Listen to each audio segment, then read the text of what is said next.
Hey everybody, my name is Aldous Collins and welcome to another Shine a Light. And today we have Teri Mangiaratti from InSync. Um, Teri, how's it going? It's going. Thanks for having me, Aldous. I'm excited to have you, and I'm excited to talk about you and build you up and see what's going on in your world. And I think maybe for starters, we could maybe hear a little bit about your journey to be who you are today and what brought you to owning InSync. Okay, sure. So I was not a dancer growing up. So we have InSync Center of the Arts. It's in Quincy on Adams Street. We offer dance and music to everybody from age 1 to adults. But I did not grow up dancing. So I feel like that's always important when I tell my story, because I think that has a big influence on what we offer and how we approach what we do at the studio. I was a gymnast and a cheerleader and all those good things when I was young, but I didn't actually see a dance studio till I was like a junior in high school, which is insanely old for in the dance world, very old. And then I went on to be a psych major. So I went to college, got my child psychology degree. While I was there, I was also a dance minor. So it really was not my intention to do all of this. I thought I was going to be a school psychologist and help kids get through their day and help them through what's going on with their lives. But my life took a little bit of a journey, and I taught dance classes all through college. And during those 4 years there, I must have had a dozen different teaching jobs. Any given year, I was teaching at like 7 different places. So my experience comes from a variety of places, teaching dance programs in gymnastics schools, cheer programs, babies, adults, high school dance teams, college dance teams. And I worked for this traveling company that I would travel all over the country teaching summer camps. Universal Dance Association is what it was called. And I did that for like 6 years. But I think I learned there a lot of the skills that I needed to do the job that I'm doing now. I would just travel the entire summer teaching whoever showed up at camp in whatever weather we were in, no matter where we were in the country, huge groups of kids for the whole summer. And then I'd come home, go back to school. So by the time I got done with school, I had just been teaching for so long and doing it for so long, I couldn't imagine doing anything else. I started a youth dance team in Weymouth, right next door.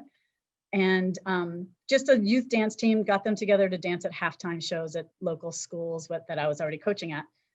But then the parents wanted more. So the parents that came to me for that once a year opportunity wanted to do it more often. Then they wanted their kids to take other styles. Then I had too many kids for one team. So I added another and added another and added another. And eventually, like it or not, I had a dance studio, renting out of a little gym in Weymouth.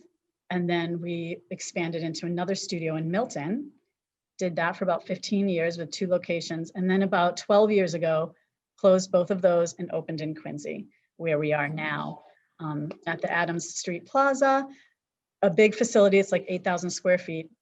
Luckily, those families both came to me because this is pretty much right in the middle of where my studios were. And then, and now we are where we are now. So I think because I wasn't a dancer growing up, like in a hardcore, strict ballet school with all that kind of background, I didn't start till I was in high school. So my approach has always been that, I don't really care how old you are, or if you want to come for half an hour a week or 10 hours a week, we're going to find a spot for you. Because if somebody said no to me as a junior in high school, I wouldn't be where I am now. So we try and always, have a spot for a child who's just starting out, even if they're 17 years old. Mm-hmm. So yeah, it has had a big effect on how I run my business and what we do here at the studio. Well, one thing that you said that's a little interesting to me is a psych major. So it's cool to be like, accepted later on and move through all the moves you've done. But it's very interesting to me to be a psych major. And how does that? I would imagine it's kind of nice and helpful to have that insight while you're working with kids, young adults. I mean, I think I use my psych major more than my dance minor. And I probably use what I know about child psychology more than most of what I know about dance, really, because Hmm. the reason I wanted to do this for myself and have classes for kids, there's so many places to take dance class, right? We're not at we're not really limited to the amount of places. It's not like we're in a place where there aren't any other studios. There are tons of studios here, but I really wanted to approach my classes as like little therapy sessions, I guess. Their kids are working through what they need to work through. I want them to come here to build confidence, release anxiety, have a place they feel comfortable, have a place they feel that feels like their second home. I feel like that is really what we do. And then while they're here kind of building confidence and figuring out who they are and expressing themselves, they're also getting this really great dance education. But bigger than that, because when they leave, and when they grow up and they're adults, it's not really the dance steps or the choreography that they look fondly back on. It's the relationships and how they felt about themselves while they were here. Mm. I remember learning, in all of that studying of child psychology stuff, I remember hearing and studying that as long as kids have the feeling like they're good at something, they have to go through childhood feeling like they're good at something, anything, for them to really be successful as kids. Just, I mean, as adults too, right? Like if we go through our life feeling we're not good at anything, it's like kind of a horrible place to be. So if you feel like you're good at something, no matter what that is, it changes a kid. Um, so that's really what I wanted to do. Like I just wanted them to feel like this is where I belong. I'm good at this. People love me here. I'm confident in this space. And then that kind of fuels them to do whatever they want in the big scheme of things.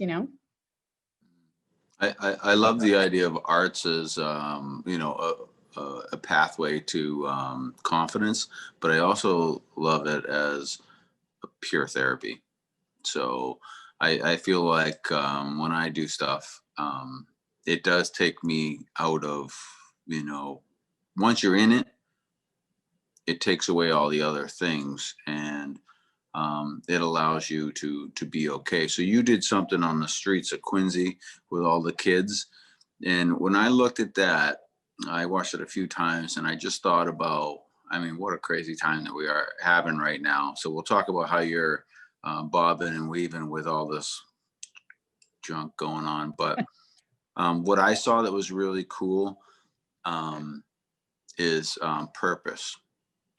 And when you see all those kids, which was it was a little bit of a project you put together there in Mhm. these times with kids with masks and insecurities and ambiguous daily life, really. But anyway, I looked at that, and I saw kids with purpose and, like, some happiness and some confidence. So I'd love to learn a little bit more about how that came about, and what were the kids' responses, and yeah. So Yeah, yeah. what happened after that? Well, that's I actually we run over 150 classes here a week, but I teach one, and that's the one class that I teach. Monday nights are jazz company competition team. And as I was kind of coming in on Monday nights and teaching them, everybody's got their masks on. We've been all masked up since the summer. So it's actually been a while since we've actually seen each other without our masks on, and since I've actually been able to see these kids dance without their masks on. So that in itself is a weird experience to not really be able to see how they're actually feeling. They're quieter with their masks on, so they just Mm. inherently just don't talk as much as they normally do. Um, and that was during a time I came up with that concept in this little pocket of time where I was feeling like, this doesn't feel good. I can like feel the anxiety in the room. They're not talking about it, but I can feel it. And I can't really see it in their eyes like what I normally see. Um, and a lot of it is they're dancing. This is our intensive competitive program, and typically they're dancing towards goals. So they're learning their routines. They have a performance coming up, a competition coming up, a ballet show, a recital, and all of these things are being taken away from them. But yet they were working really hard in the studio, dancing all summer in the studio virtually, coming in consistently, like so many times a week. Some of these kids are here every night. And they're willing to do it without knowing if they're going to get to perform these routines. So once they started to really sign up and show up, it just made me think a lot about why a performance team would keep showing up to class with no plans of performing. right? So it really kind of makes me think about why we're running the programs we're running, how we're running them, what's happening in these walls that's making them keep coming back without knowing if they're going to perform. So I knew that there's one way that we can perform right now. We can't do it with an audience, but we can do it for the camera. So we can film video. So when I talked to them about that, what do you think? Actually, Dance Theater of Harlem put out a video of their company, a small portion of their company, dancing through the streets of Harlem. And they did kind of the same thing. They went around to different areas and highlighted different statues and monuments and art in the city. And I thought I was inspired by that. I showed it to the kids and thought I kind of wanted to do the same thing in Quincy. There's so many beautiful spots in Quincy. And I asked them if that was something they'd be into doing. We'd have to learn it, kind of quick, because I wanted to roll it out quickly. And then we have to go out into, would everybody be comfortable with that? Being together outside, masks on, how do they feel? And they were so excited. A couple of them like started crying. Like, I just want to do something. I want to look forward to something. So, all right, let's do it. So we only spent a couple of weeks working on it. I think 1 week we watched the video of Dance Theater of Harlem. We talked through concept. I drove through the city and kind of snapshotted everything that I wanted, all the spots I wanted to be. I walked them through how you put together like a shot list for a video project like that. Is that in-house video? Yeah, I hired a videographer to come with us on site and do that with us, but it's all filmed on an iPhone with a little stabilizer thing, so it smooths out the film. But it's just an iPhone edited in iMovie. We learned it in the studio. The kids did a lot of the choreography themselves, which was nice. And then we just got out. I think we really worked in class on it for about 3 hours, and then we just got out into the city and organized our shot list and walked around, drove to the beach, drove to Marina Bay, did all the stuff in Hancock Plaza, which is so beautiful. And they loved it. And then we watched it together, when they came back the week after, it was all edited, done, and we watched it together. And again, they were like so excited, crying and happy, and just that feeling of accomplishment. They need it right now. I think we all do, but as performers, they needed that end product. And it was great for them. And I think it came out beautiful. And so we're doing another one this weekend. Oh, cool. Yeah, we're doing another one. We're calling it Light It Up, because that whole Hancock Plaza, I'm sure is like gorgeous right now with all the holiday lights. So this one I'm opening up to the whole studio. The kids that are registered, they want to sign up, they can sign up. We're going to learn all the pieces real quick in the studio and then film it Saturday, kind of at twilight when all the lights come on, and it's so pretty over there. So that's happening this weekend, and the kids are really excited about that one too. So it's a little bit of extra work, but it's good. It's just good experience for them. It's just a different thing. We've never done it before. So now maybe it'll be something we add into our curriculum, even when this whole COVID thing is in the rearview mirror, Well, yeah, it does seem like a very good goal setting and rewarding little adventure for them. I thought it was great, and I thought it was just interesting in these times to be able to find a new lane to work in to make everybody happy. So I loved it. I thought it was great. One thing that I wanted to share was, when I was a kid, I've done a million weird things, and I'm mildly uninhibited, but dance is a different thing. And I thought I was gonna, I don't know, I was a weird, I don't know how would I describe myself, whatever, it doesn't matter. But my point is that I went to training to be like a ballroom dancer. Mm-hmm. And it's not very well known that I've done that, but I did it for a very short period because I didn't, which I'd rather be very uninhibited all the time. It's very difficult, but dance, I found myself, I did it because I just thought it would be, I don't know, I thought it'd be great because I like everything, but whatever. But anyway, I thought I could do it, but to be honest, I couldn't do it. So it's a beautiful thing to be able to teach kids that discipline of freedom, because dance is freedom. It really is. And it's one of the most difficult things to do. It's because it's just the brain body connection is so intense with a dancer, and it carries them through their lives in so many different ways, like just the way that they understand their bodies, the way they can mentally control their bodies in a way that like normal people can't do. And to be able to just express themselves in that way. We do a lot of improv, especially with our intensive kids, and the vulnerability it takes to be able to turn on a piece of music and kind of get in touch with the emotions of that and express that with their bodies in front of other people. It's an intense place to be. It takes a lot of confidence and body awareness and all of the things, but it's one of the only things that combines all aspects of your brain. Yeah, it's, I know that I didn't have I didn't allow myself the freedom to do it, but I do think that it's a very cool thing to do. And it was awesome to watch that video. I know, I think I heard that you might be giving us a little tour of your spot. Yes. Yep. Want to take a little walk around, and then you can explain like what you offer, and then like, you know, the age ranges and stuff like that, and the type of classes would be awesome. I'd love to see inside. Yeah, let's do it. So, okay, so here we are in our waiting room. The waiting room is closed now. All waiting rooms are closed due to the protocols that are active right now. But so our kids check in at the front desk, and they're screened there. They're given some hand sanitizer, make sure their masks are on. And then they follow whatever line they need to follow to get into the studio they're going to. So they can wait on these socially distanced spots until the studio room is ready for them. But we've got studio kids leaving before we let the next group in. So there's not really a lot of kids waiting in here. But so this is where we are now, not normally how the waiting room is. The waiting room is usually chock full of people on any given day at any given time. So this is definitely different for us.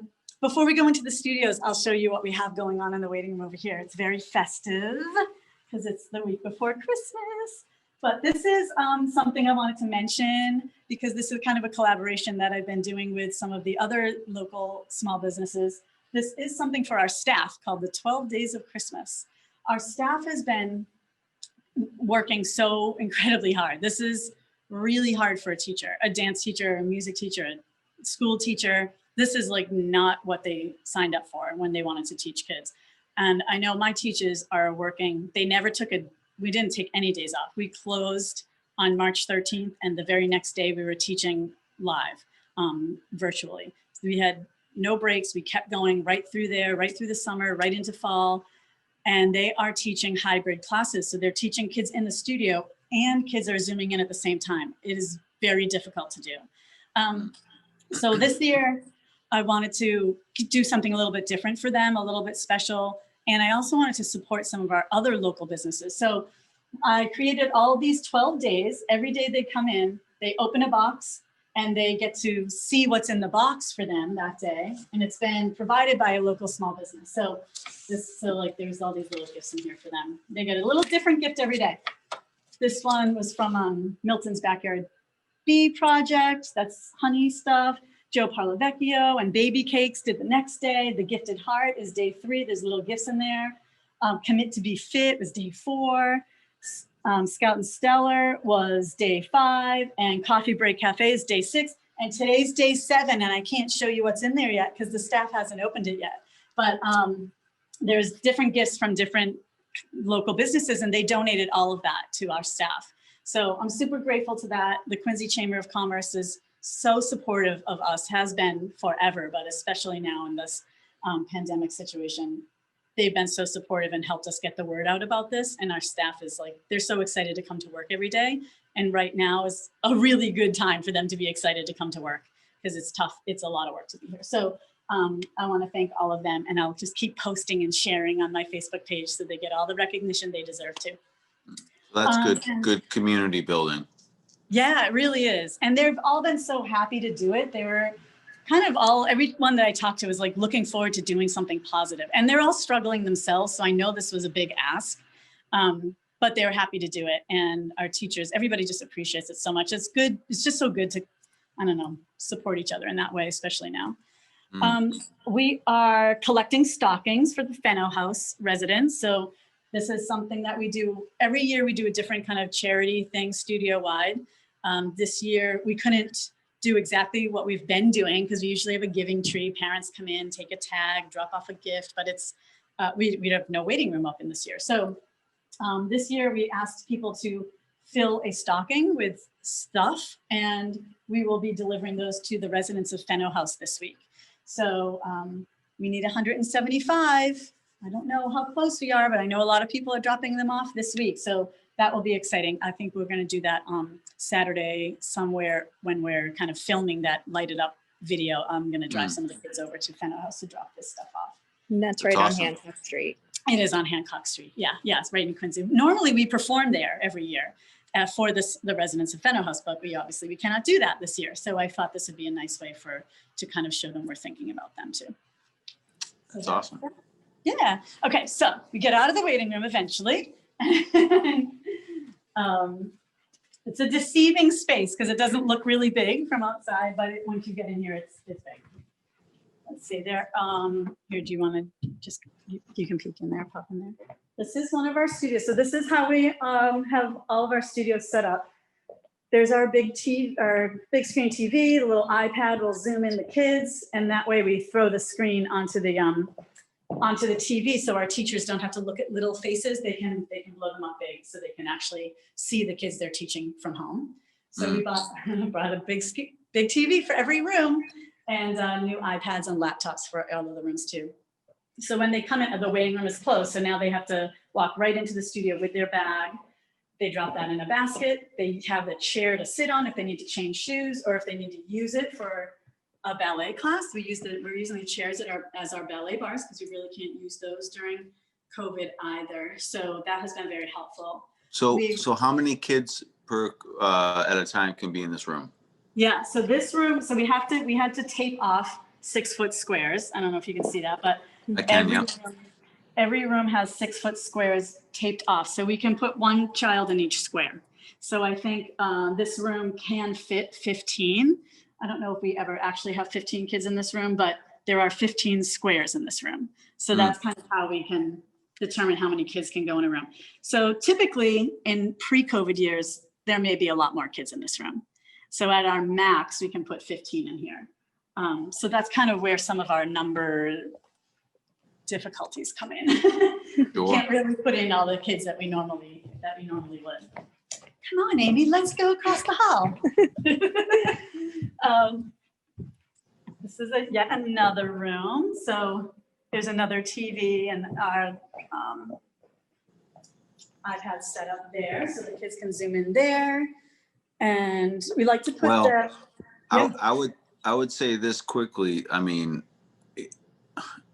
when I spoke about the sacrifices and the adjustments, seeing these TVs, iPads, computers, stands, and all the other hours that have to go into setting this stuff up, I think you're making a statement here that you guys you're not going anywhere. So it's cool, and it looks great, and it looks like you put a lot of thought into what you're doing.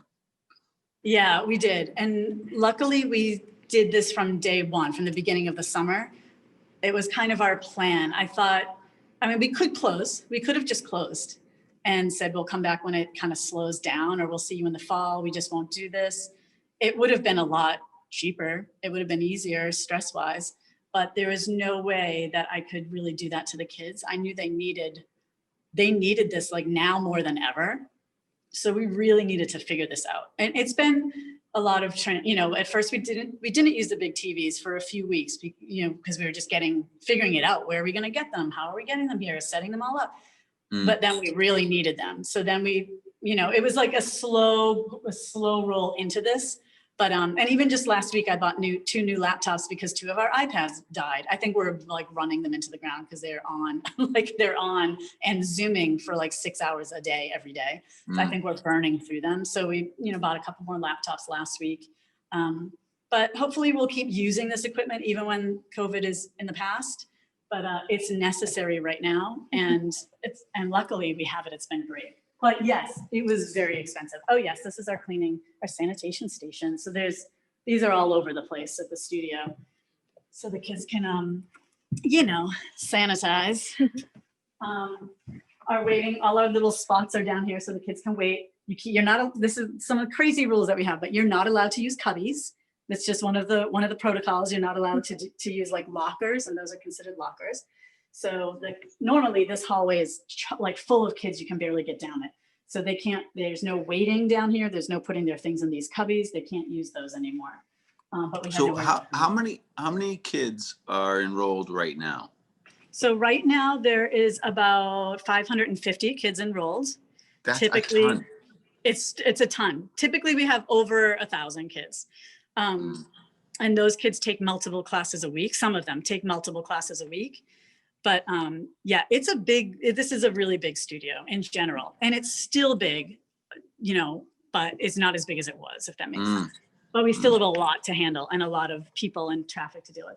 And this is I guess our biggest studio. There's 23 spots in here. So 23 kids can be in here, but it's not typically full.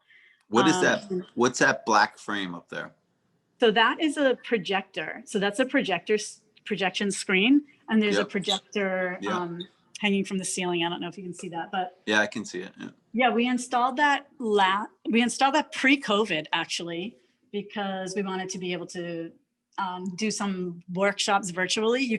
There's some systems where you can zoom in teachers from LA, from New York, from all over, and they'll teach live, and they can see you can see them, and the projector screen was the best way to do that.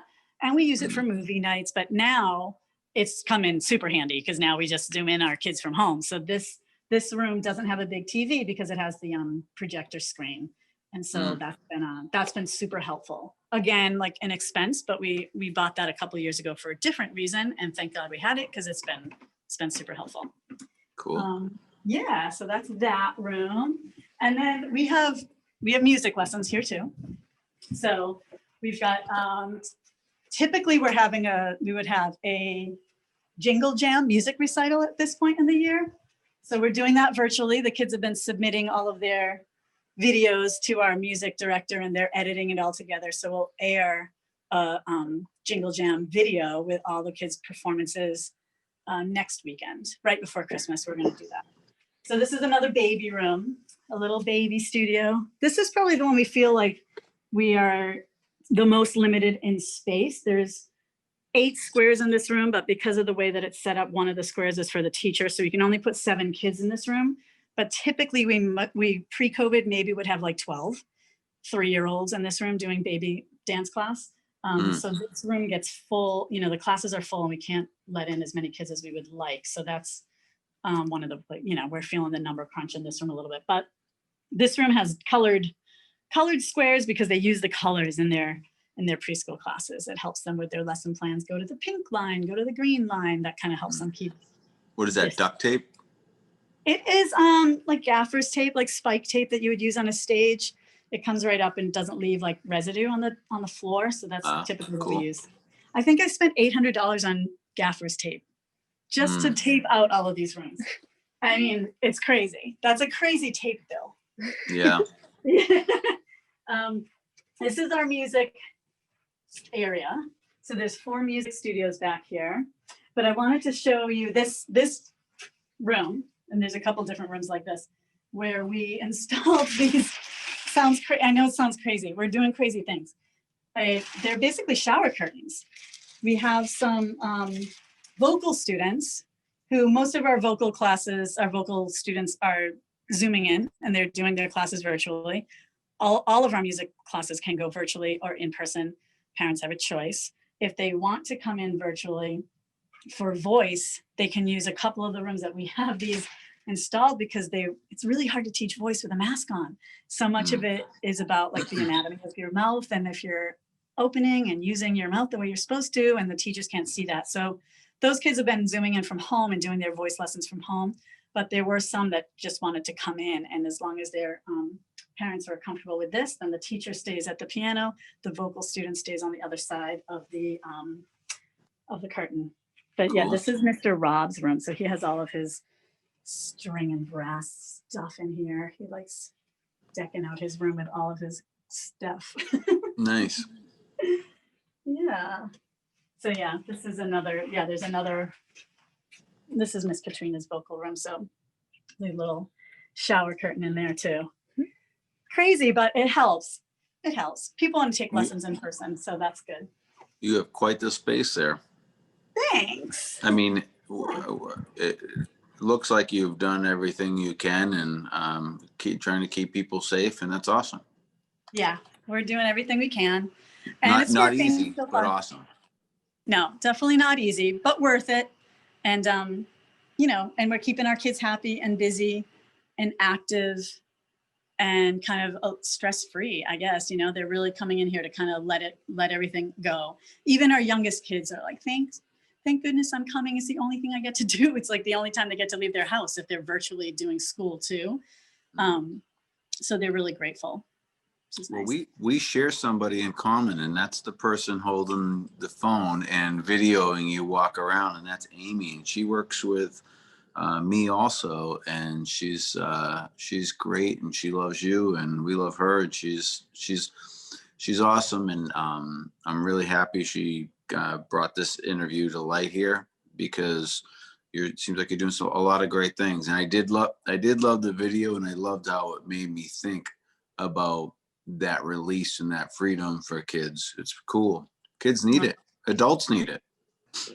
Well, it was a great pleasure talking to you. Is there something else you want to add before we wrap up? I mean, the only thing I'd like to say to anybody, you know, everybody who's watching, is if your kids were involved in something pre-COVID, whatever it is, dance, music, cheer, karate, soccer, whatever they were doing before COVID came around, please do whatever you can to support those people. Go back if you can. If they're offering something virtual, even though virtual, like everybody's so sick of it, try it out anyways. If they're offering a one-day thing or a clinic or a camp, give it a try. We just really want, as a community, we want these people to still be there when this is over, and it's getting really hard for those people to survive. I do a lot of mentoring of studio owners across the country, and the numbers of studios and small businesses that deal with kids activities, the numbers that are closing right now is astronomical. And when this is over, we really are going to want our kids to go back to something that they love. And we got to support each other through this so that it's there when you need it.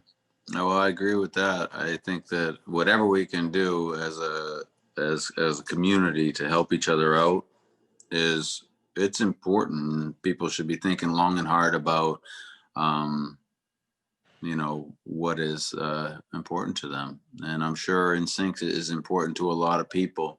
And, you know, we don't want to see you go away. So it was a pleasure talking to you. This is Teri Mangiaratti. This is InSync Center for the Arts. And, you know, people check her out, check out the good things you got going on. Looking forward to the next video. I'll make sure Amy shares that one. And thank you for taking your time to talk with me today. Thanks so much, Aldous. Have a great holiday. All right, you too. We'll see you later. Bye. Thank you.